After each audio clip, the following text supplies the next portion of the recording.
Eavesdrop. Welcome back, or welcome to the Missionville Care Centre's Eavesdrop podcast. On the couch with me today, I have an exceptionally special lady who is not only beautiful outside, but gorgeous on the inside as well. You. This is Mrs. Yolandi Solomon, who is our grade 7 teacher here at Normoyle Primary. Of course, the school so named after our beloved founder, Sister Ethel. Now, Yolandi, hello, welcome. Thank you for joining us today. Thank you for having me. I wanted to ask, before we get into all the formal questions, tell me about you. Tell me about what brought you to teaching. Did you always want to be a teacher? I first wanted to be an air hostess, and then that was not for me. I started to help out at a school, and the bug bit me. Okay. I haven't looked back since, and I quite enjoy it. Wow. I think it's such a vocation of the heart, you know, to take care of children. And I always feel that teachers should actually be the highest paid in society, because you make such an impact. I think every adult can speak of a teacher that impacted their life in some way or another. So I think you guys do such important work. Yes, and time flies by so quickly. I ran into a few students yesterday, and they were certifying their matric certificates, and they stem from Missionville. So we do impact the children daily. I love that they come back and they still come and say hi and come and see you. I know I've heard from Mrs. Barlow that some come back when they've got tasks and things in high school. So I love that you keep that relationship with the children long after they've left grade 7. For our international viewers, grade 7 is your final year of primary school. So it's the last year that you're a senior, and it's the year before you become a junior again in high school. So if you can, just paint us a little picture, maybe for somebody who's watching that has never, ever been here before. What is it like stepping into your classroom? Well, we are quite relaxed. When the children struggle with some topics, then we start doing it kinesthetically, because we are smaller groups. So I can work with them, and I can impact them, and I can quickly pick up when they don't understand something. So that, and we are not a stiff class. We joke around. I make the lesson fun. We speak to each other normal. There's not a strict way of teaching. So to me, the learners always have the time to correspond on the questions and the topics at hand. When I see they are quite tired, we then have personal conversations of why are you tired and so forth. So I'm more than just a teacher. I'm their friend. I'm their confidant, and things like that. I think that's very, very special. You're talking about, you know, children being tired, and, you know, there's a lot of social issues in an area like this. What has been the most unexpected thing that has happened during a school day? Those beautiful letters that they write us. It just gives you something to hold on to. What they're going through at home. And when you start to see a child improve their mannerisms because of good habits that you're trying to teach them, those are special moments, because you think how the child was and how they grow emotionally and physically. They are not the same children that we first started out with. So that is a big plus on our side. And then also those unexpected hugs coming through. It just changes your day. It means a lot. I'm sure. I have noticed that the children are extremely affectionate. They love running up for a hug. It's very, very special to see. Now, we are working in what South Africans know is as a township or an informal settlement, do you find that there are misconceptions about areas like these? And if there are, what would some of those misconceptions be? I think the community takes care of their teachers and those who came to help. They do, they truly do. So I take taxi to school. I don't have a car, but I've never not felt safe. I've never not felt safe, really. I think there definitely is this idea that this is very dangerous, and so it's nice to hear that has not been your experience. How long have you been with the school now? Officially, this month in June, 8 years. 8 years. My goodness, that's amazing. Can you tell me, was there ever anything that your students have taught you? To smile. Despite all the adversities they go through, the challenges on a daily basis, these children love to laugh and smile. Yeah, I've seen the resilience in some of the learners, knowing what they go home to. And yet when you walk into our school, you would never say that. They are so brave. They really are. They really are. How do you keep your learners motivated? We're a non-profit organization, so sometimes resources are a little bit limited, but of course imaginations are unlimited. So how do you keep motivating your children? I do try and incorporate the cooking method. Sometimes we will make a fruit salad. If they can contribute, we do that. Everyone brings one fruit at least. They buy yogurt at the shop, and then we just all cook together and then just make something like that. These are fun activities to keep the children coming back to school. Also, you have seen the Christmas lunches. Yeah. And I'm so grateful for sponsors and donors that contributed to the factor that I started the Christmas lunch, and then now I have a donor called Urnoa who is basically doing everything. So I just need to sit back and relax and enjoy the meal with the children. I think that's so special. For people that maybe don't know, Mrs. Solomon is an amazing cook. And a few years ago, it started where you from your own home, from your own pocket, started preparing a truly authentic Christmas meal from scratch that you would bring for the children, decorated Christmas tree, the works, as a way to end off the year. Yes. And I think that's so special because it is something I think that many people take for granted, being able to sit and enjoy a meal like that. And the hard truth is, for our children, that is actually a luxury. That is not what Christmas looks like at home. So to have that experience with you, and like you say, now we have people that are helping you to continue that tradition. And I think that's just really, really special. Yes. And then the question why I started it, because I heard them specifically say, but what is a Christmas lunch? And then I had to do something about it. Well, if you don't know what is the gammon, your boat, your soapvleis, all those things. So I introduced them to that, and they enjoyed it, and that just warmed my heart. It made my day, and they were so grateful. They were so grateful. And you know what got me also is every child took some home for the family. Yes, it was more than enough. Yeah. It was more than enough. No, it's like it was multiplied. I don't know how. I was worried it wasn't going to be enough, but it was more than enough. More than enough. Was there a student that maybe completely surprised you in the best way possible?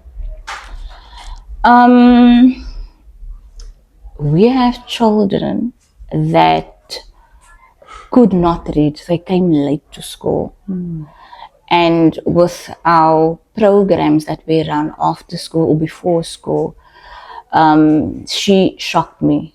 She can read fluently on a grade level, and she is just truly amazing. Despite whatever hardships she has come through, I did not expect that. Wow. Because one day, it's like one day you can't read, and the next day the learners just, My goodness. they start to read, and that is the moments that I love for. I was so extremely proud of her. I actually shed a tear while I was putting down her 7, which is excellent for reading. It was fluent. She knew when to pause, and practice makes perfect. That's amazing. That is amazing. Some days are tough. What keeps you coming back? You could teach anywhere. What keeps you coming back? The learners, and the fact that someone started something, Sister Ethel, way back when.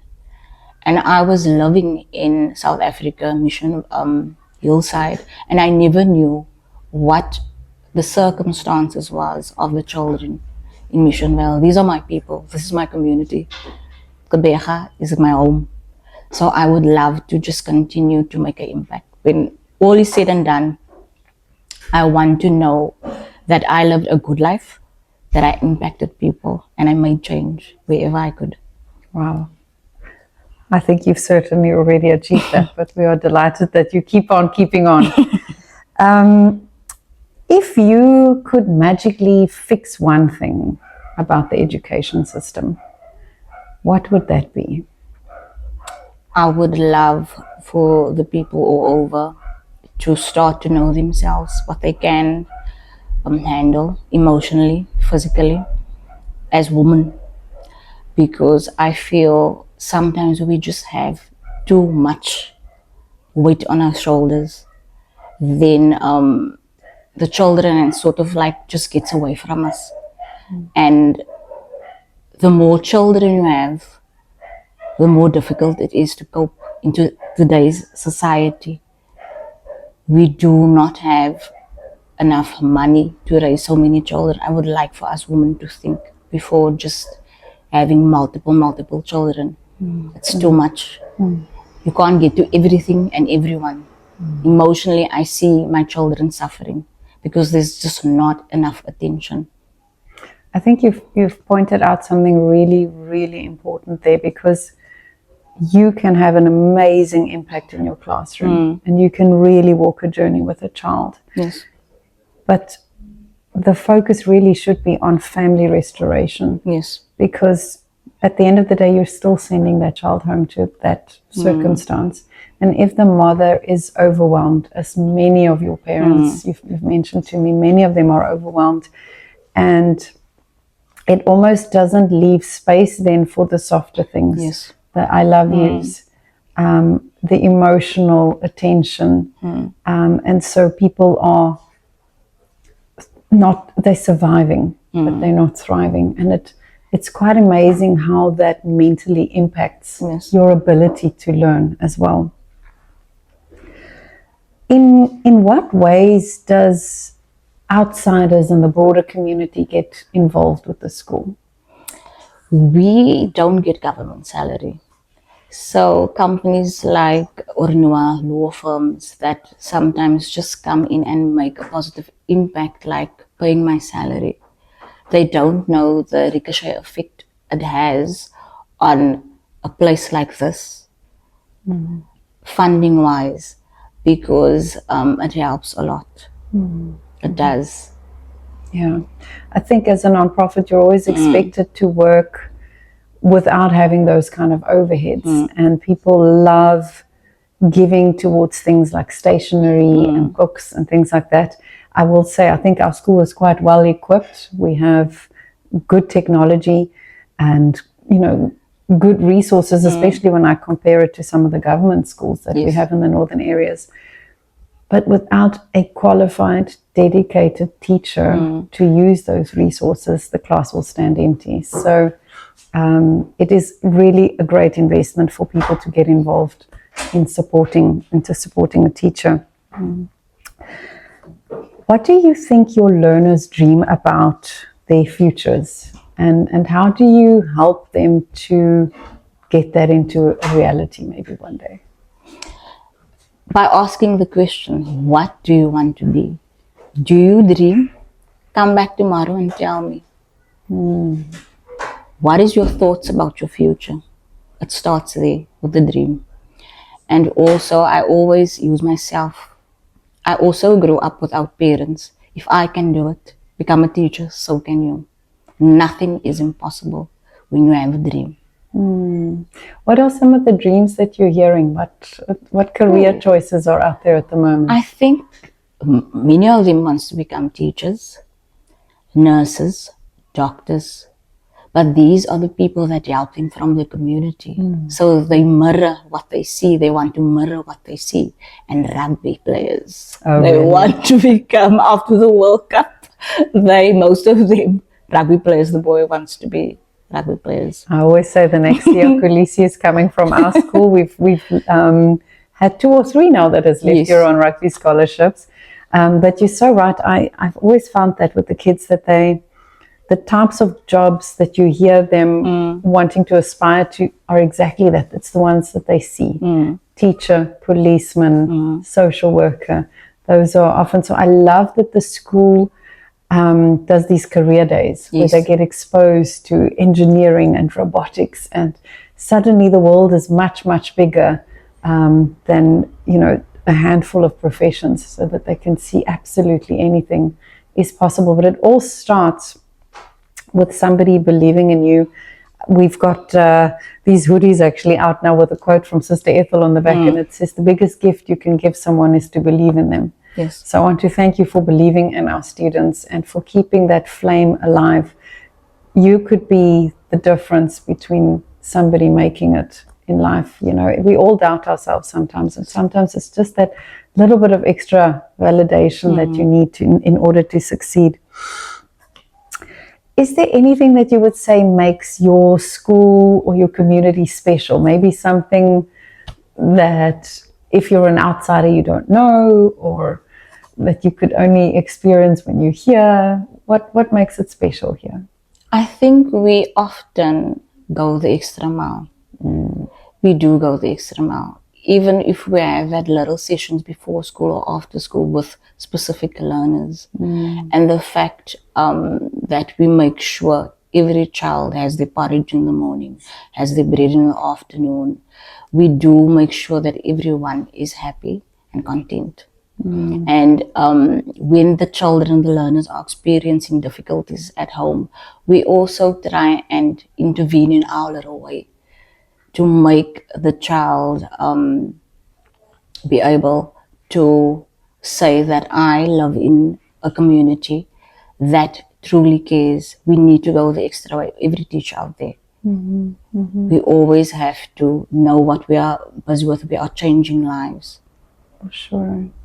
Do you work a lot with other units within the center? If a child is sick, do you take them to our medical center here? If a child comes to school maybe in winter and the child doesn't have a jacket, are you able to assist holistically through referring through other parts of the care center as well? Yes, we do. We do make use, even when we have Valentine's Day, our end of terms, and so of the crafts also. They help us design the little uniforms that we do for concerts, etc. At the back, the clinic is always available to help our children. The children is not always healthy, but they do open their doors when they need to. I'm glad. You touched on something very important. You were saying, you make sure that the children have something to eat. I think hunger is something that is still so tragically so prevalent in these communities. I know you do porridge in the morning and you cook for them twice a week, and we have sandwiches in the afternoon. Yes. And it is a message that we can't say enough. Nobody, no human being can function without that basic nutrition. Yes. I remember years ago, before we did the porridge before school, we would give the porridge at about 10. And the teachers reported that the children would fall asleep in class in the morning, and then 10 o'clock they would perk up, and after 10 they could start teaching, which is why we started doing the porridge before school. We do EPUP, which is very kindly funded by the Gardner Children's Trust in the UK. It's a very nutritious porridge, and with a lot of the health challenges that we see, I can certainly say we've seen a reduction in absenteeism because of illness, but it is because of the nutrition as much as what we're exactly, as well as dropouts, because it's such a critical part of any human life. If your students gave you a nickname behind your back, do you know if you have one? You have one? Werker. Werker. I love to work a lot. When they see me, they want to run sometimes. Oh my gosh. Werker, so werker, for those that don't understand Afrikaans, werker means worker. So are you flattered by that nickname? I'll have to be. It's necessary for them to make progress, seeing that I'm predominantly a language teacher. Practice makes perfect. Yeah. We have to read daily. Yes, that's true. We have to work daily. Yeah, every little bit helps. Yes. Well, thank you so much for your time. Thank you for coming, and thank you for everything that you do for our children. You really are an exceptionally special human being, and we just love having you at our school. And I hope that I know your children are going to thrive as they navigate their way into high school next year. Thank you so much. Thank you for having me. Thanks so much, guys. Like, subscribe, share, do all the things. Until next time. Bye-bye.